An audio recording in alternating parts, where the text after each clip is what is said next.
We're going back in time. The year is 1914. Picture Italy. The roar of engines is about to echo through the cobblestone streets of Bologna. It's here that the Maserati brothers, Alfieri, Ettore and Ernesto, decided to inject some much-needed passion into the world. They weren't just mechanics, they were artists, driven by a shared love for speed and a burning desire to create exceptional automobiles. They established Officine Alfieri Maserati. Little did they know they were laying the foundation for a legend. These weren't your average gearheads. They weren't content with the ordinary. They craved innovation. They craved speed, and boy did they achieve it. Their creations weren't just cars. They were beasts, works of art engineered to dominate the racetrack. They quickly became synonymous with power, performance, and an undeniable Italian flair. But fate, as it often does, had other plans. In 1937, tragedy struck. Alfieri, the eldest of the brothers and the driving force behind their automotive dreams, died unexpectedly. His death sent shockwaves through the company. However, the remaining brothers persevered. They were determined to honor Alfieri's legacy and continue building upon the foundation they had laid together.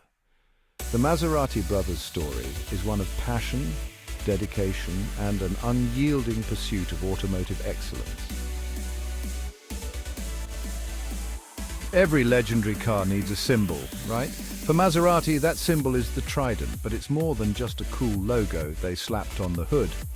The story goes back to the heart of Bologna, to the Piazza Maggiore, where a magnificent fountain stands, crowned by a bronze Neptune, the Roman god of the sea. In his hand, you guessed it, a trident, the symbol of his power over the waters.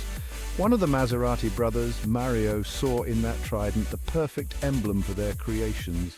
It represented strength, speed, and an untamed spirit, qualities that were mirrored in every car they built. The Trident, adopted in 1926, quickly became more than just a logo. It became a badge of honor, a symbol of automotive excellence that resonated with drivers and racing enthusiasts worldwide. Even today, that Trident still sends shivers down my spine. It's a reminder that you're not just looking at a car, you're looking at a piece of history, a machine infused with the spirit of the Maserati brothers. The year was 1926. The place, the Targa Florio, one of the most grueling races in the world. The Maserati brothers rolled up with a car that would make everyone take notice, the Tipo 26. This wasn't just their first car with the Trident, it was a statement. The Tipo 26 was a beast on wheels. It packed a 1.5-litre 8-cylinder engine. Top speed, over 100 miles per hour, which was insane for its time. It was light, it was agile, and it was hungry for victory, and victory it found. At the hands of Alfieri Maserati himself, the Tipo 26 roared to victory in its class at the 1926 Targa Florio. It was a defining moment, not just for Maserati, but for motorsport history. This win put them on the map.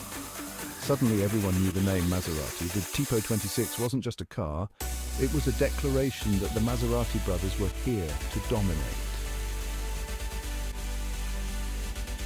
The 1930s were a time of change for Maserati. The global economy was in shambles. To make matters worse, the world was on the brink of war. The Maserati brothers, despite their passion and skill, needed help. Enter Adolfo Orsi, a wealthy Italian industrialist with a nose for opportunity. He saw the potential in Maserati and, in 1937, acquired a majority stake in the company. Now, you might think this would spell the end for the brothers' involvement, but you'd be wrong. They stayed on, continuing to pour their hearts into designing and building exceptional automobiles. Orsi, to his credit, recognized their talent and gave them the freedom to innovate. The war years were tough. Like many companies, Maserati had to adapt. They shifted production to military equipment, contributing to the war effort. But their hearts remained on the racetrack. As soon as the war ended, they were back in the game. Their passion for motorsport reignited. The 1950s were a golden age for Formula One. It was a time of raw power, daring drivers, and legendary cars. And right in the thick of it was Maserati, their masterpiece. The 250F. This wasn't just a car, it was a weapon.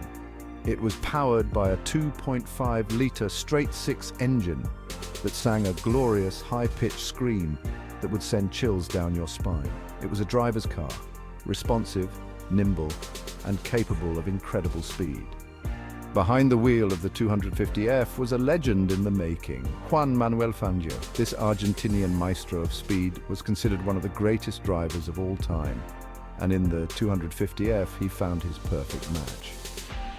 In 1957, Fangio piloted the 250F to victory in the Formula One World Championship. The 250F cemented Maserati's place at the pinnacle of motorsports. It was a testament to their engineering prowess and commitment to innovation. By the late 1950s, the winds of change were blowing through the automotive world. Maserati, always one step ahead, recognized the growing demand for luxurious, high-performance road cars. So they did what any self-respecting Italian automaker would do. They built a masterpiece, the 3500 GT. This wasn't about stripped-down races anymore. The 3500 GT was all about style, comfort, and, of course, that signature Maserati performance. It was a head-turner with sleek, flowing lines that oozed sophistication and a powerful six-cylinder engine that could eat up the miles with ease. The 3500 GT was a hit, attracting a new breed of discerning customers who craved the thrill of a Maserati, but also wanted a car they could drive every day. It marked a turning point for the company, a shift from pure racing pedigree to a more refined, luxurious brand image. The 3500 GT signaled a new chapter in Maserati's story where performance and luxury went hand in hand. The 1960s and 70s were turbulent times for the global automotive industry. Maserati, like many other independent automakers, faced financial challenges and increasing competition. In 1968, they entered into a partnership with the American giant, Chrysler. Now, on paper, this seemed like a match made in heaven. Chrysler needed a touch of Italian flair, and Maserati needed financial backing. The result of this collaboration was the Biturbo, a car that promised to shake things up. It was powered by a twin-turbocharged V6 engine, a novel concept at the time, and it packed a serious punch. But the Biturbo era was plagued by problems. Reliability issues, build quality concerns, and a lack of clear brand identity hampered its success. The Chrysler partnership, though well-intentioned, ultimately failed to deliver on its promises. The Biturbo, despite its technological innovations, couldn't overcome these fundamental challenges. It was a difficult period for Maserati, marked by uncertainty and a loss of direction. By the 1990s, Maserati was in need of a savior. Enter their arch-rivals Ferrari. Yes, you heard that right. Ferrari, recognizing the potential in the sleeping giant, acquired Maserati in 1997. Now, I know what you're thinking. Ferrari and Maserati under the same roof? It seemed unthinkable. But Ferrari, to their credit, had a plan. They injected much-needed capital into Maserati, modernized their production facilities, and most importantly, gave them the freedom to be Maserati. The result, a renaissance. Maserati roared back to life with a series of stunning new models that recaptured the brand's core values of performance, luxury, and Italian flair. Under Ferrari's stewardship, Maserati found its footing again. The prancing horse proved to be the perfect partner, providing the resources and guidance needed for Maserati to soar once more. The automotive world is changing. The roar of the combustion engine is slowly being replaced by the whisper of electric motors. But Maserati, never one to be left behind, is embracing this electric revolution head-on.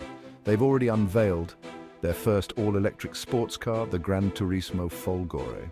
This thing is a beast, packing over 1,200 horsepower and capable of going from 0 to 60 miles per hour in a mind-bending 2.6 seconds. It's a clear statement of intent.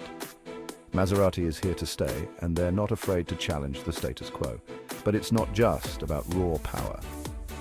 Maserati understands that the future of luxury is about sustainability, connectivity, and cutting-edge technology. They're investing heavily in research and development, exploring new materials, autonomous driving capabilities, and innovative infotainment systems. Maserati's journey into the electric future is a testament to their adaptability and their unwavering commitment to innovation. They're determined to lead the charge, to redefine what it means to be a luxury car manufacturer in the electric age. From humble beginnings in a small workshop in Bologna to global recognition as a symbol of automotive excellence, Maserati has come a long way. Their journey has been marked by triumphs and challenges, innovations and partnerships, but through it all, they have remained true to their core values. Maserati is more than just a car company. They are the embodiment of Italian passion, craftsmanship, and a relentless pursuit of automotive perfection. As Maserati charges into the future, embracing electrification and new technologies, one thing remains certain. They will continue to captivate the world with their unique blend of power, performance and prestige. The roar of the Trident will continue to echo through the annals of automotive history, a testament to the enduring legacy of Maserati.